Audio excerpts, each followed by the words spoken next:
All right. Well, thanks, Chuck, and thanks to the Linux group for involving us in this webinar. And hello, world. I've always wanted to say that. It's a little programming joke. That's the first line that you usually learn to print to the screen when you're learning a new language. So hello, world. I am Phil Owens at Wheatstone. I'm actually not at my home studio. Well, it's kind of hard to show you, but I'm in what would have been our NAB booth. We just haven't had the heart to put it all away yet. And so actually we're trying to take advantage of some of it by using it as a little staging area for stuff like this. So enough for preamble. I have two that we can do here tonight. One is a PowerPoint presentation that I'd like to run through, and then if we have time, kind of some live shots of some of our newer products that I can show you that I have circled around me here. So with that being said, that's yours truly. I've been here at Wheatstone now for 24 years, and I'm happy to be still working in this time of tremendous uncertainty, and I'm happy to say that Wheatstone is doing well in the midst of all of this. So I want to talk, I'm talking only about IP in this presentation. IP is where everything is going. Everything will be IP sooner or later, including broadcast audio. And Wheatstone has actually been doing IP for since 2008. We developed our first IP system. This screenshot right here shows an uptime of 2011 days. That's an old blade. Blades are what we call our I/O units. And so this baby has been up and online and not rebooted for the last 5.5 years.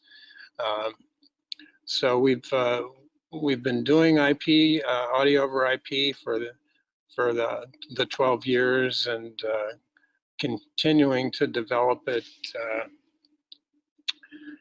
And that's what I want to talk about. But first I want to have us step back in time briefly to this old school TDM frame-based routing. I'm sure we've all seen routers like this. You have a cage. It has audio I/O cards in it. Might have some DSP cards for a control surface. Has a network card to talk to other cages perhaps, and a CPU card that runs the whole show, and 1 or 2 power supplies. So this model is very centralized. You're bringing your audio to the router. And when we designed our IP-based system, we decided we wanted to go the other way and allow you to bring the router to the audio. And so the routing capability is actually happening right here in this Cisco switch or any layer 2 or 3 managed switch. And you can see that these I/O units that we call blades are distributed. So you're really putting the I/O devices where the audio is. In this case, in an on-air studio, you have a mix engine blade, which takes the place of the DSP cards in that router. You have an analog input and output blade that handles analog signals. In the rack room, the TOC, you might have a digital blade that handles AES, another analog blade. And of course, these can all be networked. So you have a second studio with a similar setup. So the question is, you've got, oops, let me back up here. Yes. you've got all those router functions that are being handled by this lowly off-the-shelf Cisco switch. So how do it do that? It does that using Igmp, which is Internet Group Management Protocol. And what this is it's a protocol, a set of protocols that allows a switch to understand queries for join and leave commands. And that is Igmp speak for a device that's requesting a signal. So in this case, let's say that this fader here on this console would like to grab a signal off of this analog blade here. You dial up that signal on this fader strip, that sends a request to the switch. The switch can process that request, and it knows what device the signal you're looking for is on. So it can route from this device to the control surface and not sending it to any of these other devices. So it's really steering the audio, it's routing the audio using this Igmp protocol. So switches have to be set up a certain way to do that. In this case, here's a simple example. You set the base IP address of the switch you're using and the subnet mask, and then you enable Igmp snooping and querying. Querying is the ability to ask who wants this signal. Snooping is the ability for other switches to respond to those messages. That's a global setting for the switch.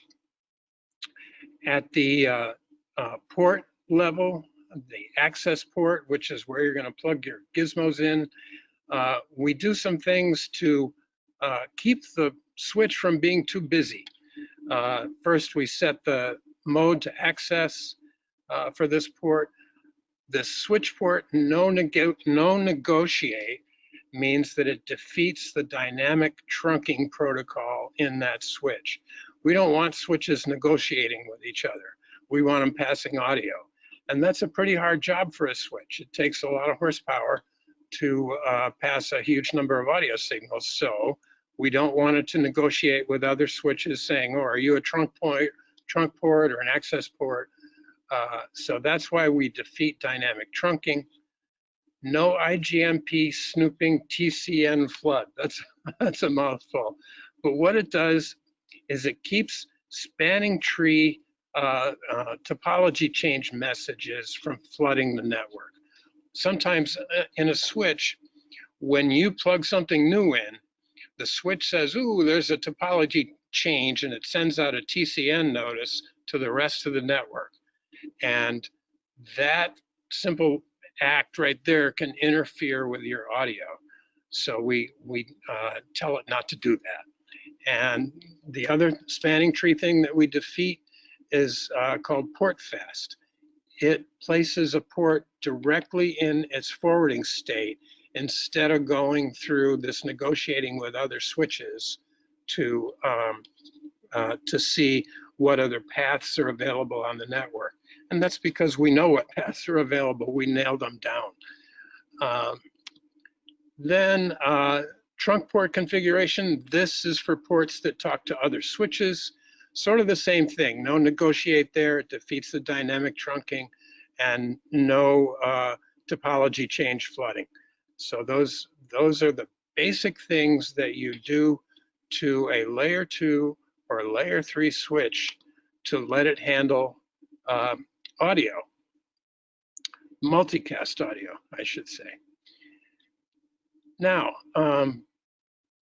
once you get your switches set up, you're ready to plug some blades in. And we have a ton of blades. Blades are just like appliances that sit on the network, and they handle all these different flavors of I/O. And so once you've decided what kind of signals you need to handle, you decide what kind of blades you need to implement that, and then you're ready to build a big system. So this is a larger radio system that we built here in the States, but it points out a few interesting topologies in this switch network. One is over here in the rack room TOC. You see we've got 4 switches here, and these, I don't know if you can make them out all that well, but these cables here represent Tacwise cables. Cisco has a topology called Tacwise where the backplanes of these switches are joined with very high bandwidth, somewhere in the order of 160 gigabits per second links, and a daisy chain from 1 to 2, from 2 to 3, and then from 3 to 4, and 4 back up to 1. So effectively, any one of these switches could drop out of this stack, and the other 3 would still be able to communicate with each other. So that gives you a big resiliency factor in that central switch. You want as much redundancy in your TOC as possible. And then the studios are handled via edge switches. These are smaller switches. Typically, you know, we use maybe 8 or 12 port switches that have a trunk connection back to the central stack, and they handle the local I/O in a studio. So this does a few things. A, it cuts down on the number of home runs that you have to make to your central core stack. And B, it lets this studio act as an independent functioning island. If for any reason it loses connectivity with the central stack, if a terrible things happen in your rack room, these individual studios can continue to operate independently, running on their local switches. And so that's a big resiliency factor for your whole system. Lots of guys, in fact, take a baseband audio connection out of one of the local blades in the studio and run it into the rack room. In fact, that's what these red arrows are here. So you have a baseband audio connection going, I'm sorry, hang on, going from each studio back to your rack room. So in case you need to patch that audio in, it's available back in the TOC to be patched, say, directly into your STL. So that's a larger system, and that's the switch topology that we'd use to support this. As you can see, this one's a fairly large system with multiple studios and a radio cluster.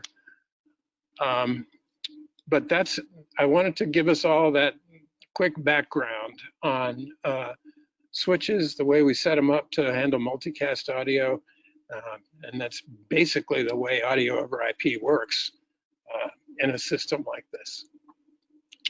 So here's some terms we want to get familiar with. SMPTE 2110, that's the big one. That's the spec that specifies both audio and video and metadata flows. This is basically video is going to IP, SDI is eventually going away, and with video on IP, audio will be on IP2 via this, whoops, stand by. Okay, via SMPTE 2110-30, that specifies the audio flow in a 2110 system, and it specifies AES 67 for the audio flows. So we'll talk about AES 67 shortly. PTP 1588 V2, that's Precision Time Protocol. That's the clocking synchronization mechanism that 2110 uses. Any 2110 system has to be referenced to a PTP 1588 clock. NMOS. This is a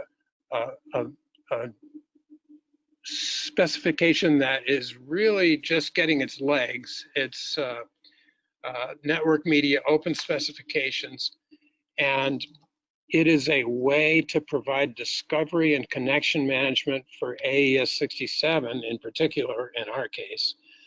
Of course, it pertains to the video side of things too, but for audio, it provides us with some things, in fact, that AES-67 is lacking.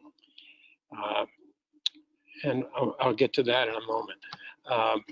AMWA, that's the Advanced Media Workflow. They're the organization that's coming up with a lot of these specs, like the NMOS spec.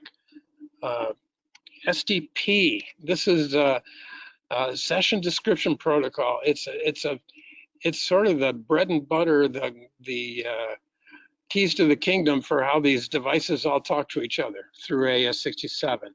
An SDP file is a machine readable text file that has a bunch of parameters that all the devices need to be able to know about the other devices that they need to talk to. So those are some of the things I'm going to be working with as we go forward here. First of all, AES-67, as I said, it's the standard that's been created to let manufacturers interoperate with AOIP. You know, we all have our proprietary protocols. There's WheatNet IP, there's Livewire, there's Ravenna, there's Dante. Each of those protocols have advantages, and in general, they all do more than AES-67. WheatNet IP, for example, you know, sure, we route multicast audio. We also route metering data. We route control data. We do discovery of devices on the network. And those are all things that AES-67 cannot do. So NMOS makes that task a lot easier, as I'll talk about in a second here. So, but the fact is that all of these different formats can communicate with each other through this AES-67 protocol. So this is an example SDP file, session description protocol. It gives you a base IP address for the device you're working with. You can give it a name, and for the particular stream that you're working with, this is a multicast IP address that you need to enter in. This is a stream type there's a common library of stream types. AVP 100 is the most commonly used for multicast in our application. This goes further. This is specifying a 24-bit depth for the digital audio, a 48K sample rate, and the 2 means it's a stereo signal. Packet time, that's what this P time is. Packet time is very important. Wheatstone uses 1/4 millisecond packet times. Other manufacturers like Dante, for example, uses 1 millisecond packet times. Devices need to work with common packet times in order to exchange multicast audio between them. This is a reference to the PTP 1588 clock. The fact that these are all zeros means that we, Wheatstone, are in slave mode. We're not creating timestamps. We're using timestamps from the master 1588 clock. So those are the parameters that have to be passed between devices. Now, the most basic way to set up an AES-67 stream is by manually entering all this stuff into your system. Everybody's got a way to make these entries for sample time, bit depth, packet time, IP addresses. And so the sender, on the sender side, you tell the receiver what the parameters of the sender are, and vice versa. Now, the manual entry of this is kind of tedious, and it's very tedious if you have, you know, 150 signals to set up. That's a lot of typing.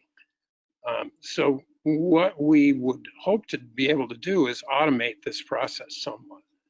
And that's in fact what NMOS does for us. There's this MWA again, that's the organization. ISO4 creates a registry of devices, and it's a registration and discovery service. Now, discovery is the mechanism that lets a device say, hey, it's me, I'm on the network, and this is what I got. You know, I've got 8 analog inputs and 8 analog outputs, and my name is this, and it advertises that to the rest of the network. So that is handled through NMOS, and devices will subscribe to that NMOS RDS, the Registration Discovery Service. They'll advertise their device characteristics, and NMOS will keep all that in a database. And then that should be ISO5, not IP, but ISO5 actually provides connection management between devices. So in this case, this is a little engineering app that we have worked with from Riedel, the intercom folks. And so this is a readout of their registry, their RDS system, registry and discovery. They keep a database of the devices on the network, the senders and the receivers, and actually to have a sender connect to a receiver, this is just a drag and drop. This is not something I can do live for you, but it is a drag and drop. You can just say, hey, I want this sender to talk to this receiver, and it will make that connection for you. So basically, under the hood, what's going on is the NMOS has all these SDP messages filed away in its database, and it can make those connections between devices without having to manually enter all that information from the SDP file. So we're hoping that NMOS makes everybody's lives a lot easier in the near future. So I wanted to talk a little bit about some of our new stuff, and one of which is our Blade version 4. Blade version 4 is, well, you can see everything that one blade here does. One blade all by its lonesome self can really be thought of as a 16 by 16 router with audio processing and mixing and silence detection and routing control and NMOS support and also backup for your entire system. When Wheatstone designed this distributed system, we said, okay, well, instead of having a CPU that's in this in the old school TDM cage, we're going to put a CPU in every appliance that's connected to the network, and we're going to let that CPU store the entire system configuration. And this is a huge gain in terms of just resiliency of the network, because for every blade in your network, you have a backup, a point of backup for the entire system. So if a blade goes down, if you have to replace a blade, you can just put a replacement in and give it the same ID number as the blade that you're replacing. And when it joins the network, it says, hey, I'm blade number 17 today. Send me everything I need to know to be blade number 17. And the rest of the network provides that information because every blade carries all that information in its memory. And so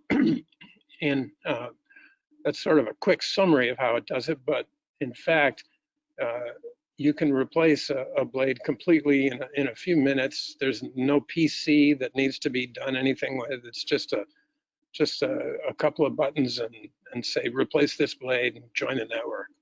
And so it's in our estimation a much better, a more resilient system than the centralized TDM approach with the CPU in a central cage. So I kind of buzzed through all these features that the blade does. As I mentioned, typically a blade will have 16 in and 16 out. It'll have an audio processing channel on board that's fully routable, so you can route any signal through a processor and send that signal anywhere you need it to go. The front panel has very nice metering for both inputs and outputs. The blade has 2 software mixers built into it. Default configuration is 2 8-channel mixers, but it could be 1 16-channel mixer if you wanted, or 4 channel mixers.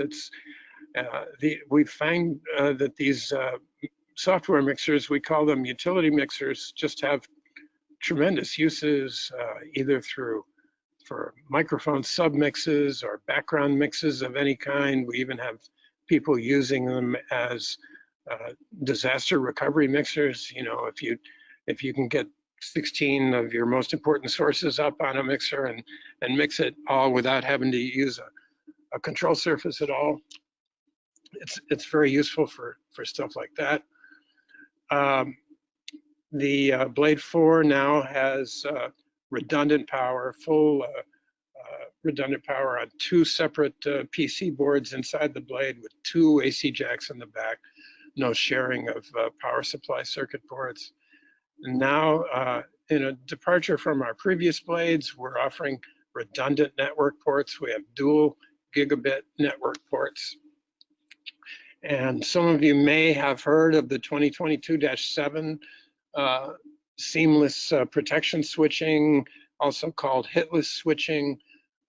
Blade 4 now supports that with these dual redundant ports. 2022-7 really gives you a way to have pretty much parallel networks. It's about as redundant as you can get.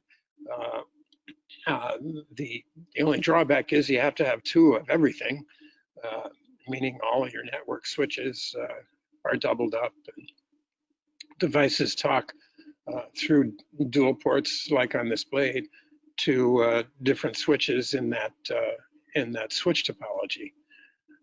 You do take a hit with latency because the devices need to do packet inspection. What happens is you'll have identical streams coming out of the redundant ports. Those packets will be inspected. Are they arriving in order? Are they arriving at the right time? If they're not arriving at the right time, a 2022-7 system will have the ability to switch to the other stream that where the data is more intact. And basically that can all happen in less than a frame. It's also called hitless switching because you basically would not even notice that it occurred. So that's another thing that the Blade 4 will support, is the 2022-7, as well as the NMOS support that I was talking about earlier. And now, this is interesting here, this support for multiple packet times. I mentioned that Dante, for example, uses 1 millisecond packets. Wheatstone uses 1/4 millisecond. We like the smaller packet times to reduce latency. You can, with our network, you can do real-time monitoring pretty much at any point in the network with no noticeable latency. You know, latency down in the sub 2 millisecond range. So that's why we like the small packets, but other systems are using different packet sizes. I believe some of the router companies use 1/8 millisecond packet times. And as I mentioned, Dante uses 1 millisecond. So what we've done in Blade 4 is if you tell the system to, it will generate a secondary stream that kind of sits in the background, lying in wait to be used to communicate over AES-67. So if we know that we need to support 1 millisecond packet times, you simply check that box for that signal on the Wheatstone side, and it will automatically generate the 1 millisecond packet stream that we need to send over to Dante. And that is pretty much invisible to the end user. You don't have to select between our 1/4 millisecond and Dante's 1 millisecond. The system knows enough that when you're routing this signal from device A, if it's going to Dante, it needs a 1 millisecond stream, and it does that for you automatically. So this is a big improvement in terms of setting up AES-67 signals. I mean, that and the NMOS should make 67 a very user-friendly protocol as we go forward. So that is the rundown on Blade 4. We would have shown it to you at NAB, but we're showing it to you this way instead. So also new, our Arcus control surface is a major departure for Wheatstone, just in terms of the graphics involved. The new surfaces are, you know, feature packed. It has all the stuff that you would expect out of a large format audio desk. But with the improvements in graphics these days, we can give you touch screens in the meter bridge. All of these screens up above are touch. And we can give you OLED displays on the individual modules. So these sets of controls right here are all programmable. You can make them do whatever you want them to do. So if you need to grab EQ settings in a hurry, and right now this one's set to AUX 1 and 2, these are a couple of AUX sends. These can be AUX sends and EQ settings, but they could also be any number of things, anything else on the board that you want them to be. So if I need to get at a pan control in a hurry, I need to get to an auto mix level control or weight control in a hurry, I'll put it there. I need a high pass filter here and a low pass filter here. You can do that with these, and then you can save that to what we call a control preset. So you've got 4 sets of 4. So that gives you the ability to put 16 of your favorite audio tools in front of you all the time.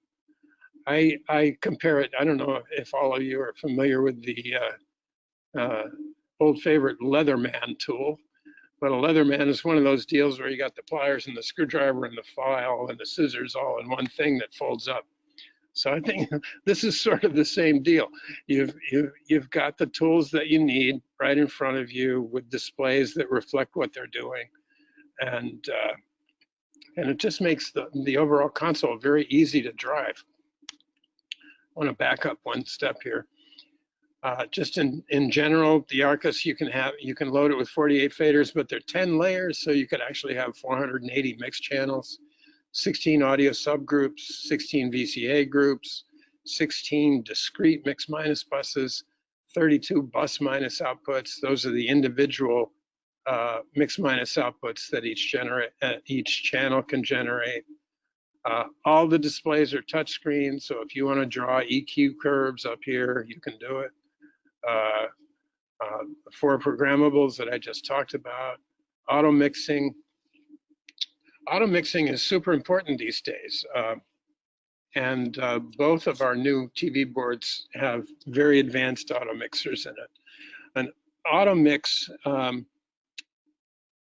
is a way to do gain averaging between microphones and compensate for loud talkers and soft talkers, and also give your host priority over everybody.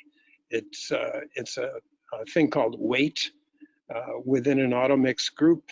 Every participant has a weight that can be adjusted. You can increase the weight for soft talkers, decrease the weight for loud talkers, and increase the weight for your host. And that's all on a screen. Hopefully I'll be able to show that to you live on when I switch out of this PowerPoint mode. So we talked about that. The other new board that we have is called the Strata 32. And basically we took all the things from the Arcus that were cool and kind of boiled them down into a small format board. This guy is only 40 inches across, but it's 32 faders. These are faders up here, input faders, and these are all input faders. So you've got 32 input faders with 2 layers, so you actually have 64 mixed channels, and a centralized touchscreen to give you access to all your EQ and dynamics and bus assigns and full XY routing control. And it's a very, very compact, yet very full-featured board. All the masters are over here. Wheatstone doesn't like to have faders that are inputs one day and then masters the next. We really subscribe to having dedicated master faders and audio subgroup faders. So these faders are actually your audio groups, but they do double duty as your VCA groups as well. And there are 8 VCA groups on this board, which is more than Wheatstone products in the past have had. So that's Strata. Quick recap of what I just told you. Oh yeah, it has a built-in clip player too. So if you want to get rid of your digicarts or old worn out playback systems, you can load clips into the Strata and into the Arcus as well, and play them, fire them with contact closures, fire them with hotkeys, any number of things. And the audio for those are stored on a USB drive that goes right up here. And you can, it can play as much audio as you can fit on a thumb drive. But we took sort of the same cue from the Arcus and applied it to the Strata with these wild buttons here. You can make them do anything you want. They could be additional talkback buttons. They could be momentary route controls. They could do logic closures, any number of things that you can program those switches to do. Nice full-featured OLED display here gives you a lot of information about the source, what it is, what masters it's assigned to, is it in a VCA group, what the fader position is. This is a pre-fader meter that shows up right there on this display, PFL and AFL. So you get a lot of information here. You can also, there's a spill function that lets you spill these displays so that they show you the functions. Say if I wanted to have all these displays show me my aux-send levels for aux 1 through 8. I could spill those aux levels up onto these displays and control them with the faders. And so it there's a lot of flexibility built into Strata. Here's a couple screens. This is the dynamic screen, expander gate, compressor limiter. You can either drag this around with your finger, you can use our virtual fader here to change parameters. It's all on the touch screen. And these are all the tabs, EQ, dynamics, 5.1 panning, your aux sends. Reverse route is a way to see all the signals that are contributing to any given bus. The bus minus, that's the N-1, mix minus, a full XY router, mix minus masters, aux masters.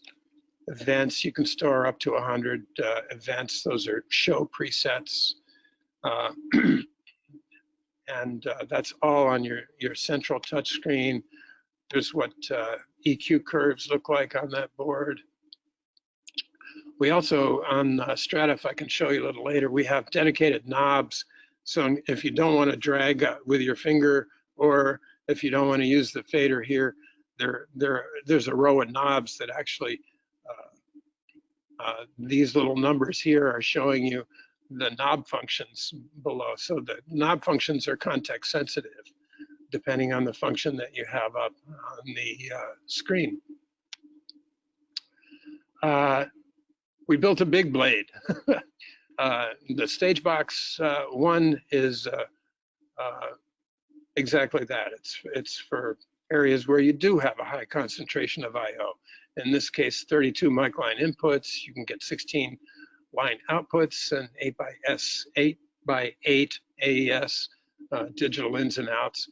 Again, dual network ports here and logic ports here for GPIO logic, all in one big blade. Now we do have our old standbys. These are consoles that we've had out for quite some time, but they all are usable with our audio over IP network system. The D3T, the D8EX, the Series 2 and Series 4. So we cover quite a range. I mean, from the little Series 2 guy down here up to the Arcus. There's a lot of flexibility and many different price points, and I'm sure that whatever your mission is, one of these will fill it nicely. So you remember the flow diagram that I showed you earlier. Here's one that's a little more tailored to the TV system. In this case, it's our Arcus control surface. And every connection here, as you can see, is redundant. So we have redundant links from the surface over to its mix engine. We have redundant Ethernet links to the stack of switches at the core. We have redundant links from the blades, the audio I/O devices, and the stage box. We have, in this case, let's pretend that Studio B is a long way away from everybody else, and we needed to get to it through fiber. And that's the beauty of using just commercial off-the-shelf switches. They all have SFP ports, and you can plug in a fiber transceiver into the switch, plug the fiber transceiver in here. Now you have a switch at a distance, and you have I/O again with redundant connections connected to that switch. This edge switch, of course, could have redundant trunk ports as well, coming out of a trunk port here, going to another switch in that stack that would give you more redundancy on the connection to the edge switch. Typical collection of blades up here, analog, digital, a MADI blade, an HDSDI de-embedder blade. So that is more of a typical TV system using all the components that we just talked about. Here's another system, again, because it's all centralized through this switch. It's not a problem at all to share audio between two control rooms. And you know, every surface has full accessibility to all these de-embedded signals coming off of these SDI blades, as well as mic blades and digital blades here, analog blades to drive your control room speakers, Q speaker, headphones, anything else that requires analog audio in the control room. And again, they have the mix engines down here. This is where the actual mixing and processing takes place. In the IP system, these just look like one big blade, another resource on the network. So what I'd like to do very quickly, if I can pull this off here, is switch cameras. All right, now I gotta go here. Give me 1 second. Oh, wrong preferences.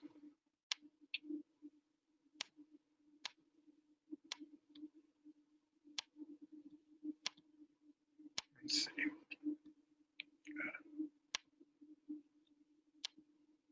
Okay.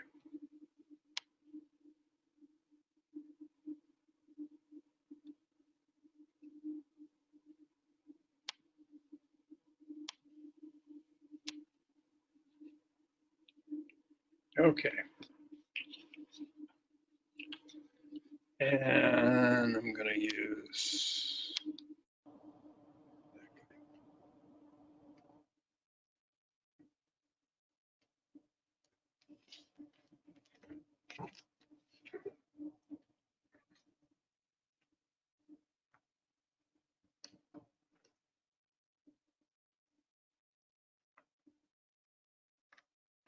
okay.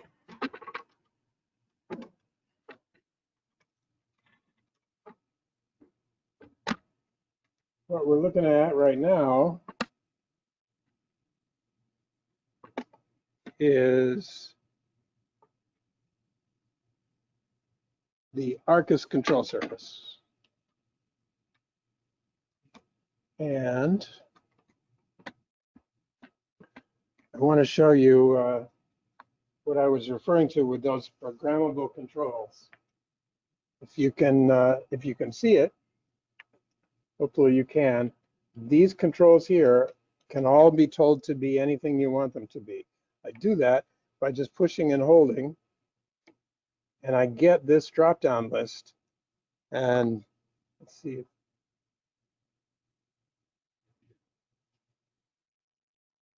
Can't quite see that. Let me see. Phil, can you hear me? Yeah. Just wanted to inform people, we're still seeing your screen on your Apple computer, but if you want to see the video that he's showing of the front of the console, there's a little bar at the top of your screen, and you can pull that down and maximize the size of the picture to make that as big as possible. So just letting people know, just in case all they're seeing is the Apple computer. Do I need to do anything at this end? I don't know. I don't know how that works. I thought I would have thought you would have just switched that on and turned off the other screen, but this is, I can see it well enough now. Yeah. Yeah, better. Yeah. Okay, so what I was saying is that this drop-down list is all of the functions that you can assign to these 4 controls. So I just select the one I want and hit take, and it assigns it to that. And here, let me, this one right here is set for that auto mix weight function that I was talking about. So if I go here and say auto mix, now I think you can see this screen here. This is the screen where you can adjust the weight for each speaker in an auto mix, and you can assign it to a rotary on these programmables. So now I'm turning this one, you'll see this weight changing. So that's a very handy thing to have in front of you. And that's really what the Arcus is all about, is this visual feedback, as well as a lot of horsepower. And just being able to have, you know, touch sensitive screens right in front of you. So if I'm working on this module, I've got it there. If I'm working on this module, I've got it here. And so you know, the module that you're working on has always got the visual feedback right in front of you. And so, and you can take, you can do what we call function expand, where I'm going to say, okay, I'm working on this module here, but I want all of these controls to be all of my EQ settings. So this is a 4-band parametric EQ, so there's 16 controls total, including the high and low pass filters. So now all of these controls control the EQ on that particular channel. So again, we've done a lot to make the visual feedback very immediate and right in front of the operator. So that is the Arcus in short. And over here is its baby brother.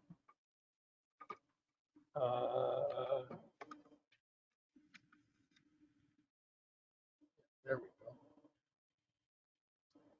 So I mentioned the touch screen. So if I go to a channel that I want to work on, I hit my select function and I go to EQ.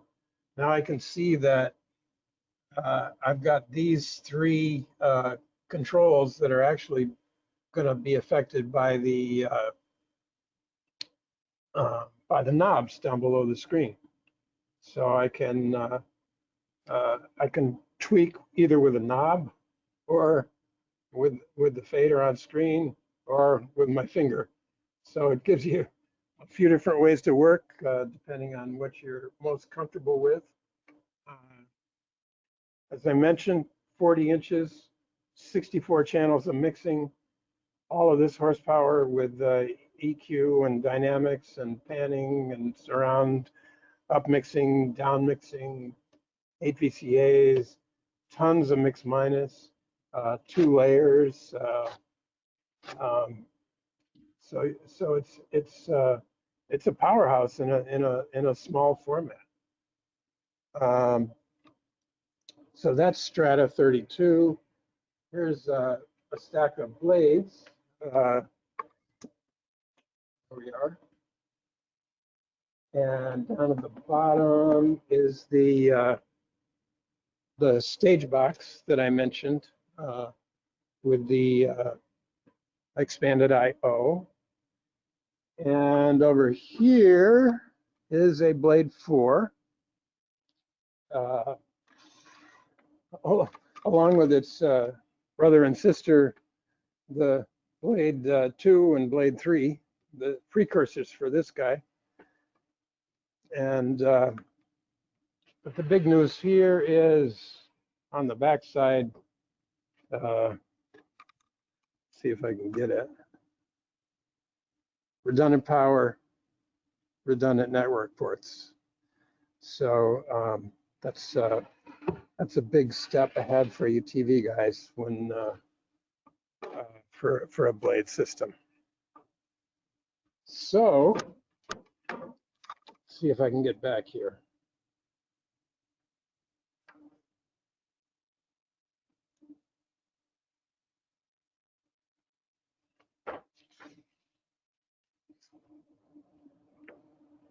All right.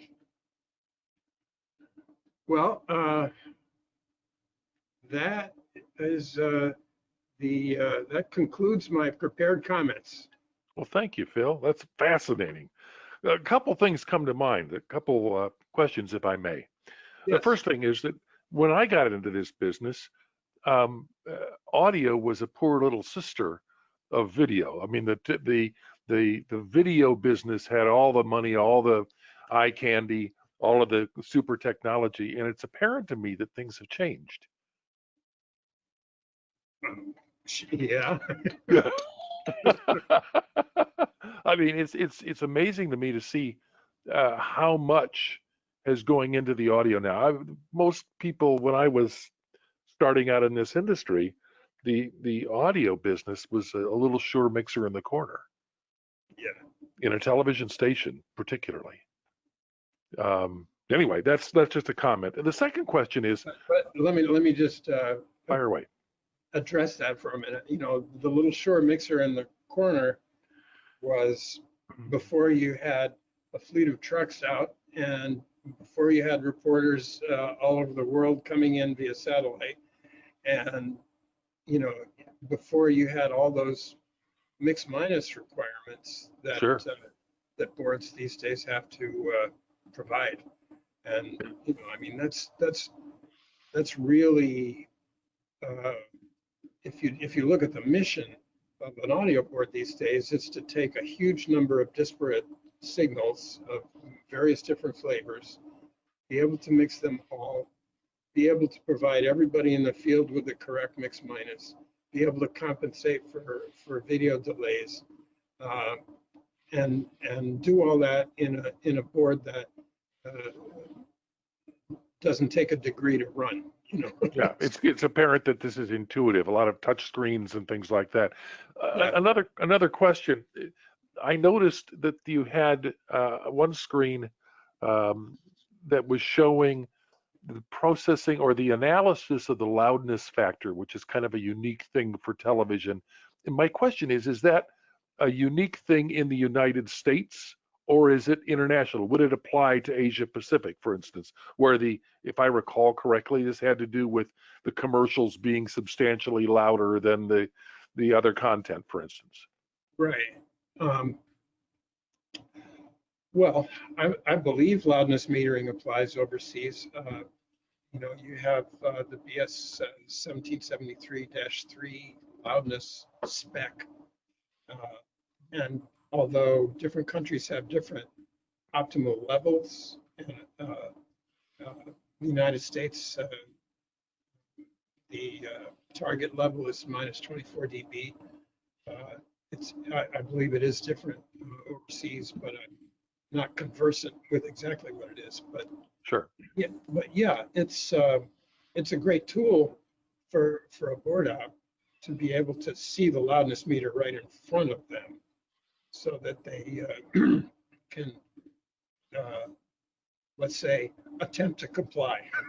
Yeah, well, it's a tough thing. It's a complex thing. The ear hears loudness is a very complex thing. It's not just how, the peak value or even the RMS value of the audio information. Oh, absolutely. But the basically the processor that's downstream from all the audio stuff is gonna take care of overs anyway. Right. But if you can take some of that workload off the processor, you're going to have a better sounding product. Sure.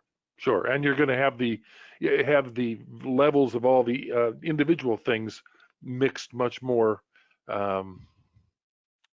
You're allowing things to mix together in a better way, so Right. that the mix sounds better on air. That's fascinating. Thank you. I had no idea things had progressed so far in television audio, and that's an eye-opening thing for me. And thank you for. I realize now that this isn't your house, but it was really fascinating to be able to see all this, and I'm sure that everybody appreciated seeing the NAB booth during Broadcast Asia at a distance. Hopefully we'll be able to use it before too long. Wouldn't that be nice? Yes, All right, my friend. thank you for being a part of this. Appreciate it so much. Thank you for having us, and good night, everyone. Rest well and stay safe.